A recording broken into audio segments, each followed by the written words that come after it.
Growing up through the years, I've had an opportunity to train in karate, Japanese karate, American karate, Taekwondo, and Tang Soo Do. And they all had a big impact on me as a martial artist. Actually, we opened up our dojo here in Austin, Texas in 1993. We were a Tang Soo Do school in the beginning for many years, and then we added on. So what I see in all of these arts is they teach you a very specific way of moving in a very powerful, explosive manner. So if I look at the body, they have these deep stances and they're called different names in this form, but it's a forward lunge, a deep stance.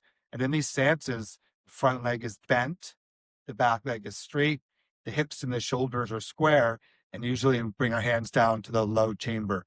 Some schools will have a higher up. But this is a traditional karate stance. And so in the stance, or Taekwondo or Tang Soo Do, we're very deep rooted. We're working out leg strength and feeling power, grounded. And then in our mind, we're very focused with precision and discipline and resilience. So it develops a certain type of character and hard work.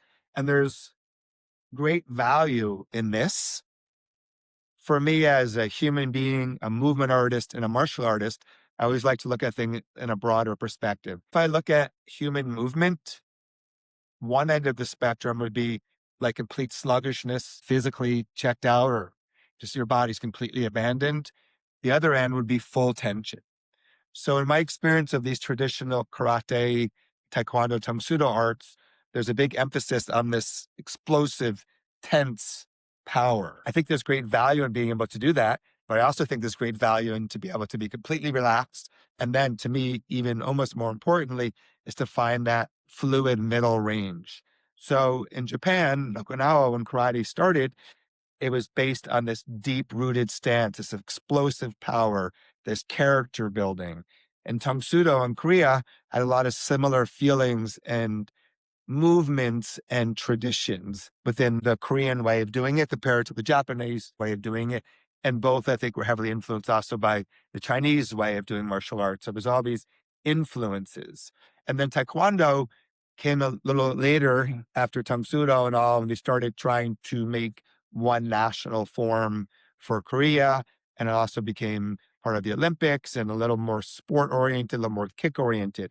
But in my mind, all three of those arts, karate, Tang Soo Do, Taekwondo, and maybe some other arts that I haven't trained in, also have this deep rooted, powerful, explosive stances and punches and kicks.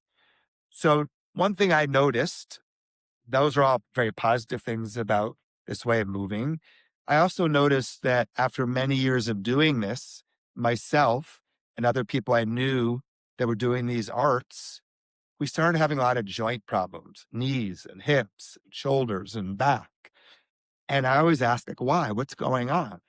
And I think that if these katas or forms are part of our training and we do them, that's fine to do them sometimes, but maybe not all the time. Maybe that's too much physical, mental, and emotional tension and stress to carry in all of our training or most of our training. So 2006, I was introduced to an art called Systema, and this art changed my life as far as movement and how I approach martial arts. So instead of being rigid and jumpy, it was much more about being fluid, more like water. And so when I was training with this head instructor in Canada, Vladimir Vasiliev, all of a sudden I had this flash to, oh, this can greatly influence and impact my traditional karate, taekwondo, Tang Soo Do by having more space between the movements. So there's an explosiveness and then a softening, explosiveness and softening. So let's look at what this may look like. So the way I used to do karate, taekwondo, Tang Soo Do would be, let's say I was going to do a center punch. I was just tense and I'd be like, hiya. And so the whole time there was this tension. The way I try to do it today, the way I try to teach it today is, let's say that I'm in this movement and I have a strong posture, a strong structure, but I'm not tense. My spine is lifting tall, my tailbone's sinking. I'm using my leg muscles. I'm not blocking my knee out so intensely like I used to, but I'm still doing what the style asks for as far as having a straight leg. And then as I go forward right here, I still have form, so I'm not sluggish, relaxed, like a 0 tension, but maybe like a 1 or a 2 out of 10. And I keep that feeling. I keep that feeling, and toward the end, snap. So with a little more speed, the way I used to do it, the way I would do it now. So it has that explosiveness, but it also has this softness, this fluidity. So in these traditional arts, there are different stances. There's a horse stance. Whenever I do this, I'm always looking for the optimal amount of tension and the optimal mindset, being focused but not rigid, the optimal breathing, smooth breathing. So I'm too tight all the time. It interferes with my breathing. It interferes with my freedom of my mind. So this is a horse stance. So my legs are bent, my knees are on top of my ankles, my back's tall, my hands are in the low chamber, however you prefer to do it. A forward stance, I'll show from different angles. Again, front knee is bent. I should be able to see my toes. So I'm not putting too much pressure over my knee. My back leg is straight. The legs are as wide as the hips or shoulders, finding the right width for you. There should be a little gap where somebody can crawl between your legs. So looking at it from different angles, I tend to arch my back, so I have to be aware of that. So this is our forward stance. There's also a back stance where the back leg is like a horse stance, so like this, except the front leg is more like a forward stance. So we have our horse stance on this leg, our forward stance on this leg, but then you shift back more weight on your back leg. It's a back stance. Just some space between my legs to crawl through, and hands at the chamber. There's another stance called a cat stance, where you're on the ball of your foot, your hands are in your chamber. And again, everything I'm doing, I always want to find the optimal way of doing it. So I'm not tense. I'm trying to keep everything alive with the feeling of water in my body, breathing smoothly, being very present to what I'm doing. So those are the stances. One more time. Horse, forward, some people call it front, back, and cat stance, where the front foot can easily come on. Now, as far as punches, we'll start in the horse stance.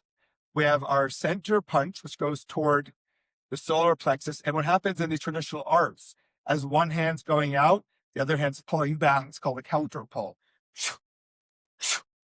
You have high punch, same thing, just up toward the face, toward the nose, and low punch. So high, center, low. The way I used to do it, high, center, low. The way I do it now, so in between there should be space.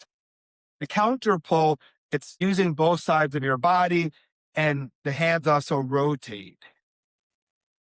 So the fingernails, when they're at the chamber, are up. As they go to strike, the fingernails go down toward the floor, and the other hand comes back with the fingernails up. Now, there are 5 main blocks that I've done, actually 6. I'll try to cover all of them in Taekwondo, Tang Soo Do, Karate, and they've done in different ways. But the low block comes up by the ear and it goes straight down.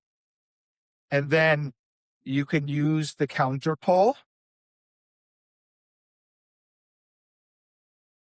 So now when we switch, the hand that block goes up. It's called the chamber. And then our preparation, low block. Blocking hand goes up, other hand goes to the ear, low block. Some people have liked the idea of the blocking hand sliding down the other arm. So that's called a low block. We'll go from low up. The next block is called the outside block. It's going to the outside of your body. Again, some people call it different names. For right now, since the block's going to the outside, we'll call it that. The bottom hand is the blocking hand, fingernails down. Top hand goes on top, fingernails down. And then the blocking hand goes out in front of your shoulder, about face height. And don't go past. You want to keep everything aligned. Goes across, fold, outside block. Cross, down, outside. Now we're going to go to the inside. The blocking hand, just to see it by itself, it goes to the inside. All these blocks could be striking blocks or redirections, more smooth, whatever works for the moment. So again, the counter pull hand goes out, the blocking hand blocks, the other hand comes back. For some people, this is like rubbing your belly and patting your head. It's very confusing. So just do one. Like I'm one of those people that takes me a little while to learn things, so I have to go slowly. And then I would go very slowly. Okay, this one's blocking, this one's pulling back, blocking, pulling back. And I would kind of coach myself. Other hand goes out to fold. This one comes up to my ear to get ready to block.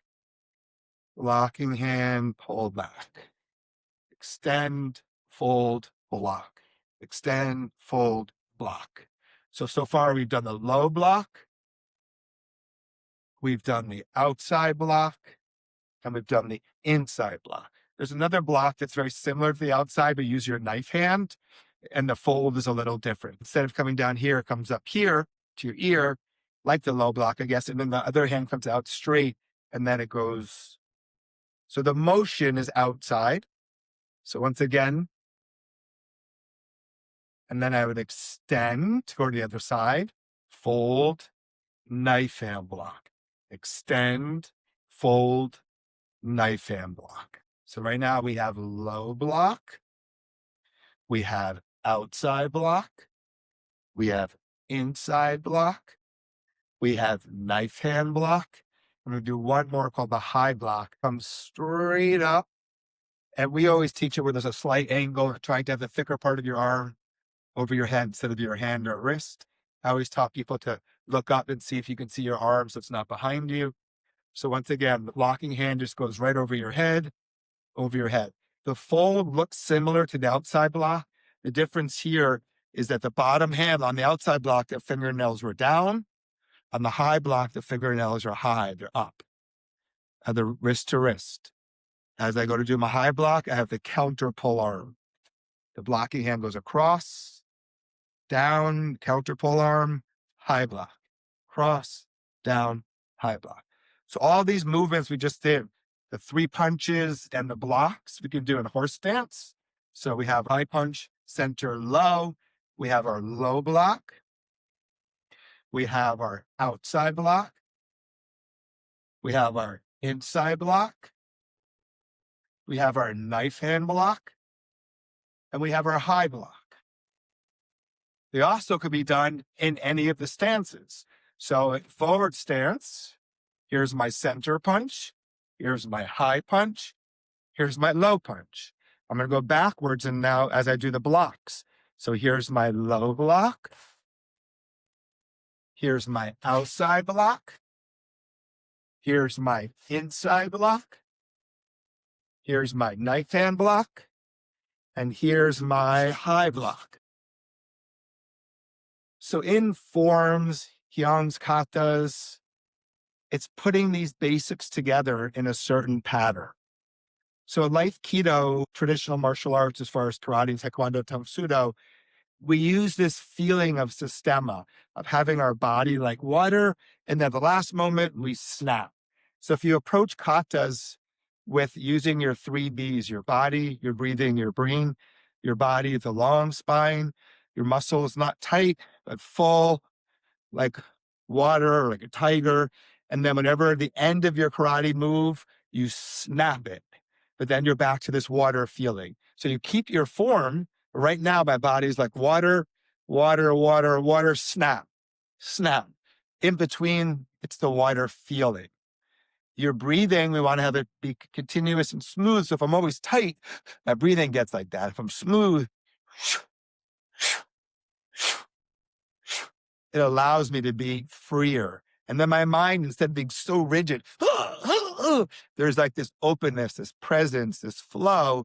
And then it lets katas be this full expression of human movement, from not complete relaxation, but from rest on a certain level, but readiness. It's a ready rest, a restful ready, and then full explosion. If you approach all your martial arts, but now we're talking about traditional katas and forms, pyongs, in this way, it'll make it much healthier, more creative, more enjoyable, more practical, and just really, really, really makes it easier to carry over to your daily life because I don't want to walk around. I'm not saying anybody would say to do this, but when I took karate a little too far, everything became so rigid that I became rigid. And then now I just try to be more of this flow, this water, and then apply that to whether it's Tai Chi. Oh, okay, the whole time we're having this softness. Systema, whatever it may be. Oh, karate. So seeing yourself as a movement artist who knows how to move freely with your three B's, your body, breathing, and brain, and your spirit, and then applying it to whatever martial art you're doing in the moment.